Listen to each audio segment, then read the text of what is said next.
مرحبا يا جماعة.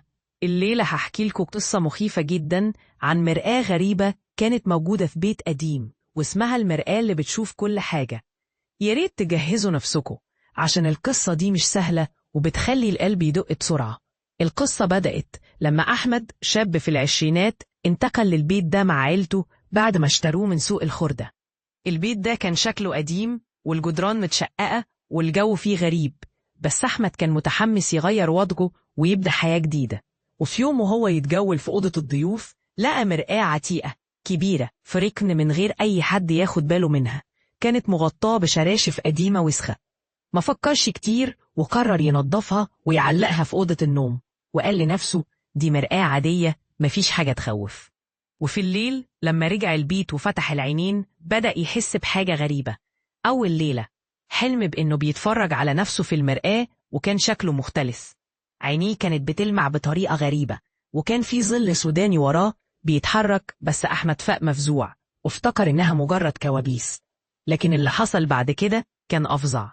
كل ليلة أحمد كان بيشوف حاجات غريبة في المرآة، حاجات مش موجودة قدامه، أصوات همسات ووجوه مش واضحة ودموع بتنزل من وشه من غير سبب. كان بدأ يحس إن في حاجة بتسيطر عليه وإن المرآة دي مش عادية. ومع مرور الأيام أحمد بدأ يحس إن اللي بيشوفه في المرآة بيبدأ يبقى حاضر في حياته.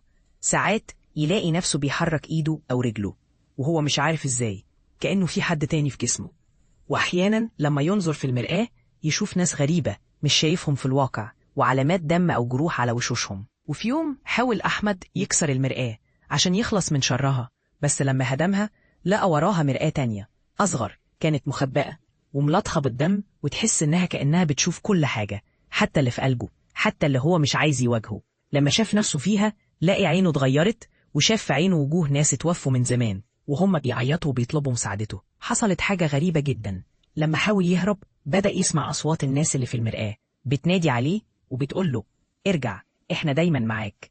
أحمد بدأ يتعب وعيونه بقت حمرة وابتدى يصرخ وهو يحاول يهرب من البيت، بس اللي حصل إنه اتعثر ووقع على الأرض وفقد وعيه. لما صحي لقاه في أوضة النوم ومرآة البيت متكسرة.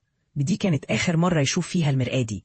بس اللي مخيف إن أحمد فضل يحس بوجودها جواه، وإنه دايما شايف عيون غريبة بتتفرج عليه من خلال أي مرآة في حياته، وكأنه دايما متابع لك حتى لو أنت مش شايف. وبكده يا جماعة تبقى قصة المرآة اللي بتشوف كل حاجة تحذير من حاجة بسيطة زي مرآة قديمة ممكن تكون مصيبة على اللي يقترب منها، لأنها مش بس مرآة، دي باب لعالم تاني، عالم مليان عيون بتتفرج وبتنتظر اللحظة اللي تسيب فيها روحك وتدخل في عالمهم وتبقى أحدهم.